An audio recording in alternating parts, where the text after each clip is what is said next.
Hey friends, Pastor Bill Walden here with Build Up the Church. This is a devotional word for October 26th, 2024, and this is out of 2 Timothy chapter 2. More than 25 times in the book of 1st and 2nd Timothy, the Apostle Paul is encouraging Timothy to be strong. Once again, I quoted David Gusick recently. I'll quote him again, or at least borrow his idea that either Timothy was a very timid and kind of naturally weak man, kind of inclined towards timidity and lacking confidence, or he was a man of normal courage and normal faith who had been thrust into a real big ministry arena that was very difficult for him to function in. And so whatever the case may be, Timothy needed boldness, he needed courage, he needed strength to continue to keep going on in the ministry, to face the challenges. Paul knew that very well because Timothy traveled with him a lot, and Paul called Timothy his son in the faith. So they were very close, and he knew what Timothy's strengths were and what Timothy's weaknesses were. I would imagine Timothy would have been a very compassionate, sensitive-hearted man, not sensitive as in easily offended, but empathetic and that kind of individual, because he seemed to have needed to be made more complete on the other side of the emotional spectrum. So the Apostle Paul is dealing with him in that way, talking to him that way. In 2 Timothy chapter 2, verse 1, he says this, "You therefore, my son," I love that he uses that term of endearment. "You therefore, my son, be strong in the grace that is in Christ Jesus." Paul's admonition to Timothy wasn't that he kind of tighten up his belt and, go for it, just kind of push through everything with his own strength. He wasn't saying that at all. He said, Timothy, you need strength, but you need strength from God. It sounds like Paul and Timothy both knew that Timothy's strength was depleted. His courage was not what it needed to be. His leadership was lacking, and he was kind of withholding and kind of fading into the background a little bit. And as a leader, he needed to be leading. Leaders need to lead. And we often lead, I'm a pastor, so I say we often lead in the face of opposition. Externally, people disagreeing with us, or even internally, second-guessing ourselves and being insecure at times. And so every Christian, every person in the world needs strength to keep moving forward. Christians, in a unique way, need the strength that is found in the grace that is in Christ Jesus. That word grace, one of the first things we learn about it is regarding salvation. It's God's unmerited favor to the sinful man or the sinful woman. A man or a woman does nothing to deserve salvation and forgiveness, but it is offered freely, unmerited. It's God's favor to a person that they didn't earn. It's just out of the goodness of God's heart. When a person says yes to Jesus, they are responding to the grace of God. They're responding to God's favor and his kindness and his mercy. But the word goes on to mean much more than that. Someone has said, it is by grace you are saved, and in grace you stand.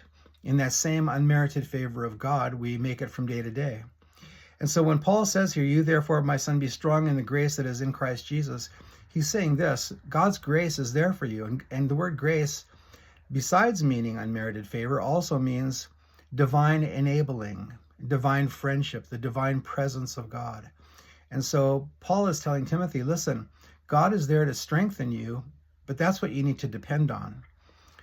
Oftentimes when we are fearful, we are only looking at the human side of the equation. We're looking at what we can't do. We're looking at what other people might do against us or say against us, or some of the negative consequences that could turn out from a certain situation going in a certain direction. We only look at the human side. We look at our insufficiencies. We look at the largeness of the challenge in front of us, that kind of thing. But Paul says, listen, you need to remember that God's divine friendship is there for you. His divine enabling, his power is there for you. That's where you need to find your strength, Timothy. The New Living Translation puts it this way, Timothy, my dear son, be strong through the grace that God gives you in Christ Jesus. Be strong through his grace. Make access to the strength of God. For many years, high school and especially in college, in my 20s at least, I used to do a lot of weightlifting. When you're going for a personal record, a PR, personal best, you're going to be pushing yourself to your limit. And the smart thing to do is to have what they call a spotter, somebody that stands near you.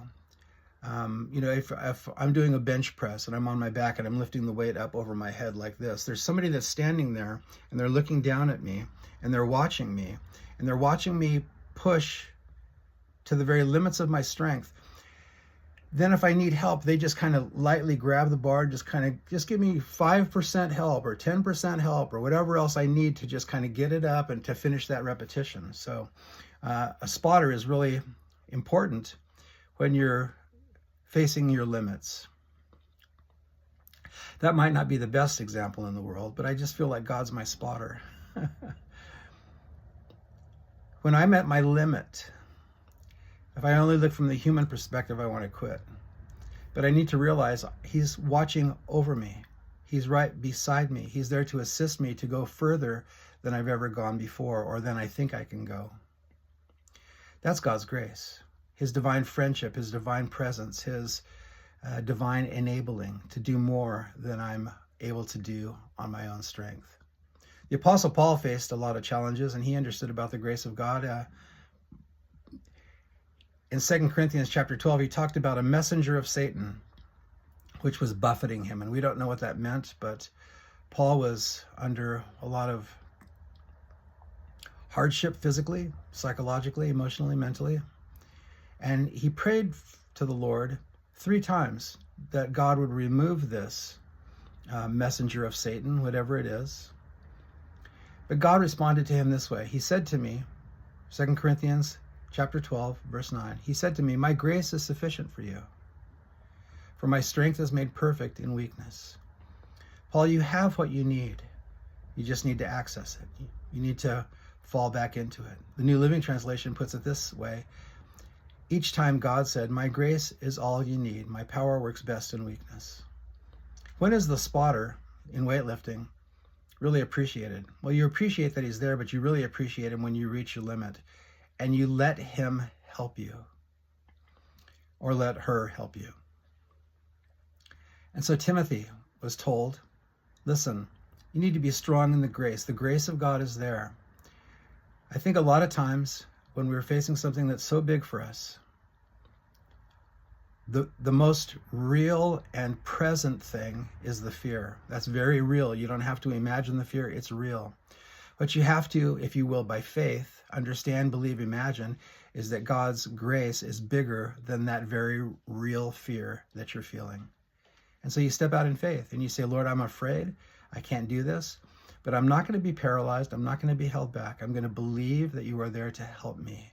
And I'm going to step out and I'm going to be strong in your grace. Once again, the Apostle Paul said this, "You therefore, my son, be strong in the grace that is in Christ Jesus." So Christian, listen, if you're facing something that seems way too big, it might be just for you, but not for you and God. So some things to think about. Thanks for watching.